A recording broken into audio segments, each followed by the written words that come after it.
Salut les poètes-poètes, comment ça va? Bon bah moi ça va comme un lundi où j'habite comme une zone désertée, hein. C'est-à-dire que Cultura est fermée. Non mais attendez, vous voulez ma mort psychique? C'est pas possible. Ah là là. Non mais ça m'a foutu un coup au moral. Je te jure. Alors c'est con, hein, parce que tu me diras, il y a plein de sites où je peux m'approvisionner en plein de trucs, mais je sais pas. Puis j'aimais bien discuter avec les petits vendeurs et tout. Alors vous en pensez quoi de cet oracle? Je sais pas, j'y connais rien. Ah d'accord. Au revoir. Ah là là, non, mais bon, enfin bref. Bon bah voilà, hein, c'est le début, hein. On est quand même mieux quand on bosse, hein. Y a pas à dire. Bon, sur ces belles paroles pleines de sagesse, n'est-ce pas?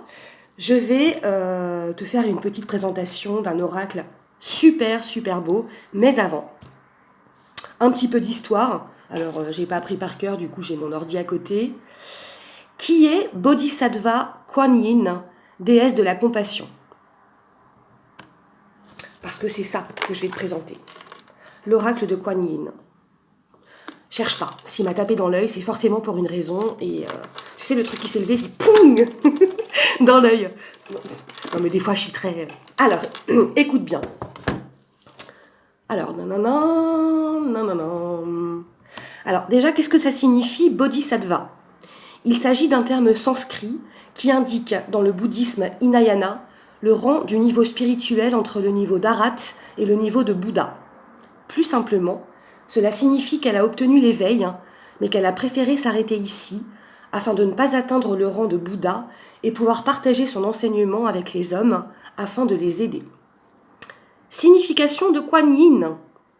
Je suis pas sûre qu'on prononce K. Guan Yin, un truc comme ça. Non, je suis pas bilingue. Ah là là là là. Ah, ça m'a détruite le Cultura fermé, je te jure. Bon, alors, penchons-nous sur la signification du nom de Kuan Yin. Il s'agit d'une forme abrégée de Quan Chi Yin, qui veut dire l'essence de sapience qui considère les bruits du monde. Je sens déjà le truc, hein. Autrement dit, celle qui observe, qui capte les sons, les prières, les pleurs, et plus généralement toutes les souffrances du monde. Kuan Yin est ainsi la déesse de la compassion et de la miséricorde. C'est très joli, mais écoute cette petite histoire.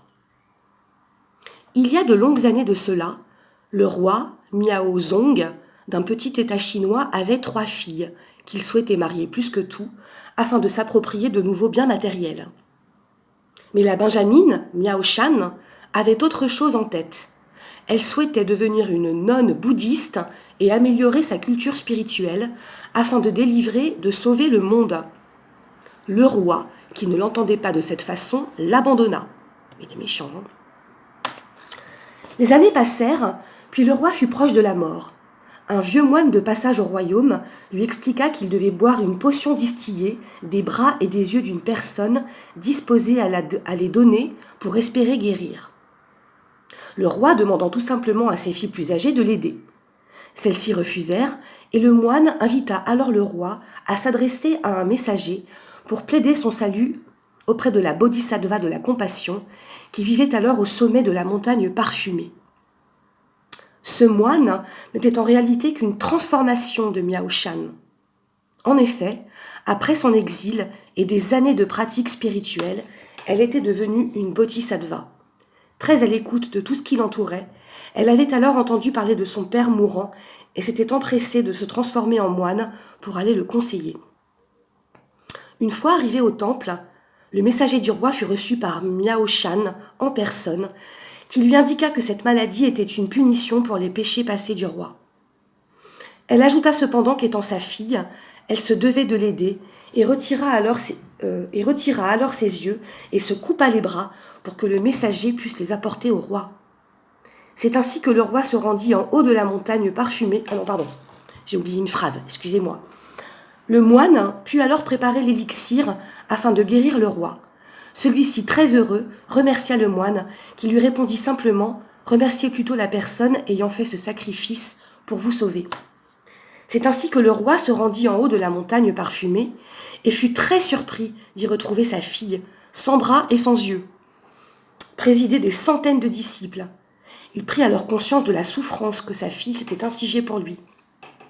Miao Shan, indulgente, l'invita à vivre dorénavant avec compassion et à pratiquer le bouddhisme.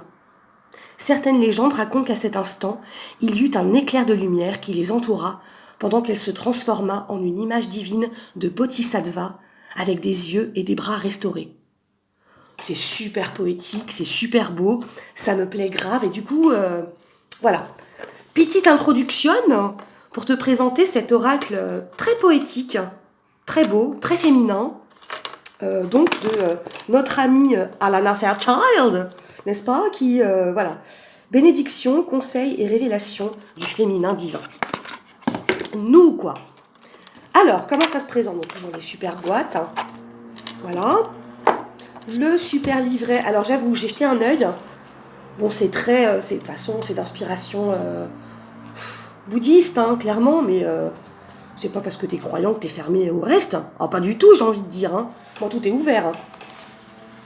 Alors après, donc, alors par exemple, princesse des moissons d'automne. Donc t'as la description de la carte. Et puis des petits conseils spirituels. Recevoir les bienfaits divins de la princesse des moissons d'automne. Avec des mantras, tout ça. Bon, je ne dirais pas les mantras, pas comme ça, mais voilà, je te montre le truc. Ça va, c'est pas trop petit pour mes yeux. Du coup, alors, je ne me rappelle plus. Kuan Yin nous guide vers l'illumination pour vivre dans l'harmonie et l'unité de l'amour, avec un grand A. Ainsi, en privilégiant la douceur, la compassion et la sagesse, au lieu de la peur, du jugement et de la colère, cet oracle nous offre les moyens d'épanouir la totalité de notre être pour réveiller le féminin sacré qui sommeille en nous. Et donc il y a 44 cartes qui sont très jolies. Alors, ça c'est le dos des cartes. Tu vois? C'est gracieux, c'est frais, c'est beau. Je sais pas pourquoi en ayant dit ça, ça me fait penser à un sketch de Muriel Robin. Quand elle prend l'apéro avant que ses copains arrivent, hein, bien frais, bien agréable. Ils arrivent, elle est complètement pétée. Bon, bref, pourquoi je pense à ça? Je sais pas. Alors, j'aime bien battre les cartes avant. Ça me procure des trucs.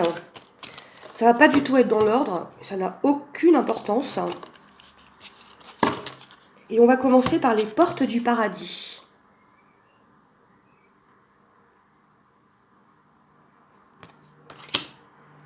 Alors, j'ai pas l'accent. Yangzi Yang. Fleuve sacré. Ah, mais si, c'est le Yangtze Kiang. Ah, bah oui, tout à fait. Regarde cette beauté. Et c'est que des femmes. Alors ça fait plaisir. Danse de la reine papillon.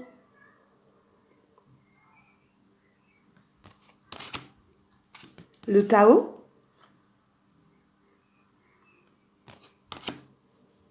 Entrée au temple de Jade.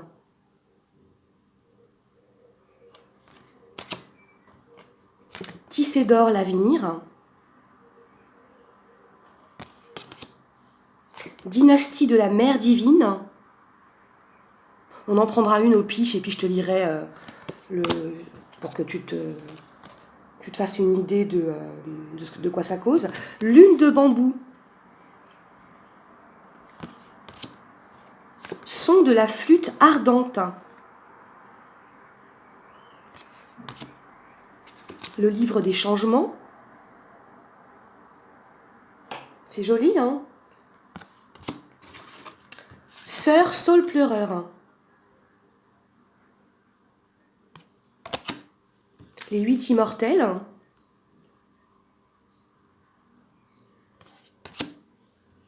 Mère de miséricorde. Donc, Kuan Yin.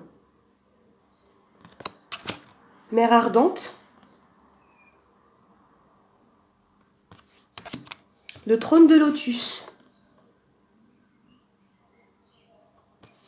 T'entends les oiseaux? 10 sœurs de lumière. ça papote, hein.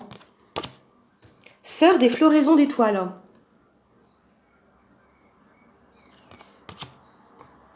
Boisson de la fontaine d'émeraude. Élévation du tai chi.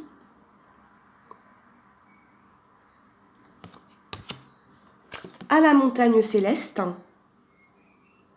J'aime beaucoup. Alors, je ne sais pas du tout comment je vais m'en servir. Mais finalement... Alors si, forcément que je vais m'en servir. Je ne me serais pas acheté sinon. Mais comment? Et c'est ça que j'adore. À chaque fois, c'est une grande aventure. Je le mets dans mon sac. Et puis hop, il va se passer un truc. Révélation de la beauté du pan.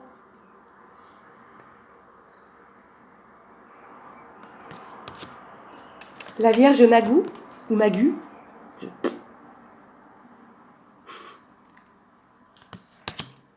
Sœur du soleil levant. Appel de la grue qui danse. C'est quand même hyper poétique, hein. Faut le caser, le mot grue. Enfin, tu vois. Mais Alana Fairchild, elle le fait très bien, quoi. Déesse signe d'ivoire.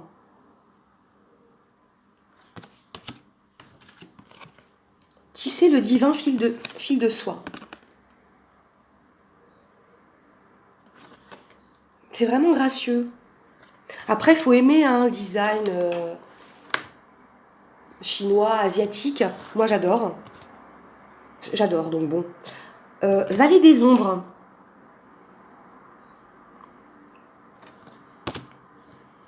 Écoutez la mer tigresse jaune. Le seuil. Impératrice de la perle. Danse de la révélation. Nectar du lotus. Émergence de la danseuse céleste. Déesse aux multiples mains. Fille du phénix. Lotus brillant. Lune radieuse de compassion. Prêtresse orchidée du destin. Trésors immortels. Le luth amaryllis.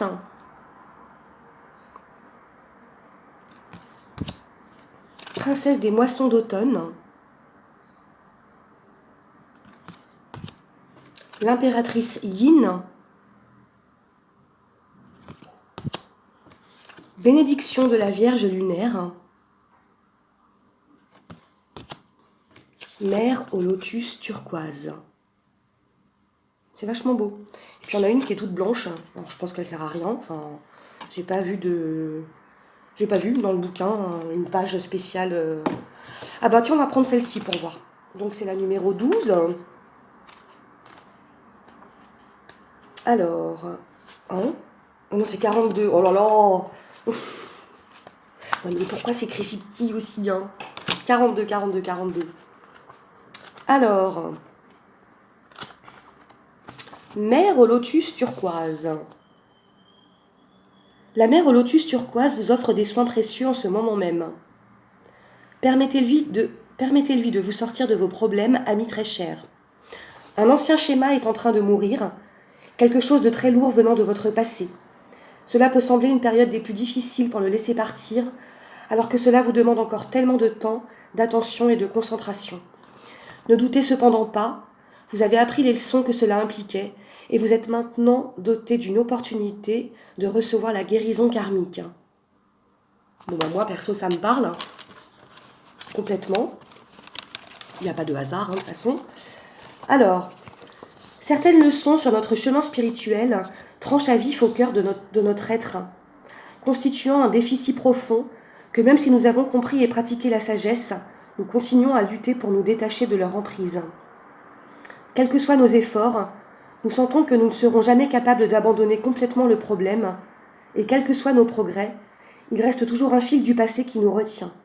Nous avons besoin d'un remède spirituel si nous voulons nous libérer vraiment de l'étreinte de cette douleur persistante. La nature compatissante et spirituellement puissante de Ma Kuan Yin, en tant que mère au lotus turquoise, cherche à vous bénir de ses soins karmiques, afin de vous extirper de vos problèmes et de pouvoir les laisser derrière vous. Votre âme a appris ce qu'elle devait apprendre de la situation et elle a demandé l'assistance divine pour continuer de progresser sur son chemin, sans traîner ce fardeau karmique qui la retarde. Écoutez votre intuition, voyez si vous avez envie de consulter un thérapeute, d'écouter régulièrement un certain type de musique, de suivre un enseignement ou de méditer à la maison à une heure déterminée, ou peut-être d'augmenter la fréquence de vos soins. Ce sont des tentatives de la Mère divine pour vous atteindre par des moyens disponibles. Les bienfaits divins de la guérison karmique peuvent affluer depuis des mondes spirituels directement dans votre âme, mais ils sont souvent plus efficaces quand ils transitent par un canal humain aux vibrations élevées pour aboutir dans votre champ énergétique sur le plan physique. Soyez aussi ouverts que possible pour permettre à la guérison karmique de la mère au lotus turquoise de vous atteindre. Sa nature turquoise purifie et protège votre champ énergétique, et son cœur lotus illumine votre propre cœur et lui apporte la paix. La Mère divine en elle souhaite vous apporter une plus grande liberté spirituelle. Cet oracle indique également que si vous travaillez avec les cristaux, en particulier la turquoise, continuez, car cela fait grandir votre pouvoir et vous aide à guérir, que vous en soyez parfaitement conscient ou non. Bon, après, tu as tout un tas de mantras, enfin tout un tas, non, t'as pas tout un tas, mais une prière, tout ça qui se termine par Om Mani Padme Hum. Mais en fait, c'est simple, hein, quelle que soit la tradition, en fait, dans ton chemin spirituel, on va dire, il y a toujours une espèce de quête de plus souffrir déjà, de plus être dans la souffrance. Ta souffrance de cette vie, mais aussi celle des autres vies. Mais déjà celle-ci, quoi, c'est la base. C'est un travail sur soi. Et ça, j'ai envie de te dire, quelle que soit la tradition. Quelle que soit la tradition. Voilà, j'étais contente de te présenter ce très bel oracle, très poétique, très doux pour le coup, moi je le trouve très doux. Bon, et je vais potasser, puis je reviendrai avec un tirage façon puzzle. Allez, je te bisoute, salut.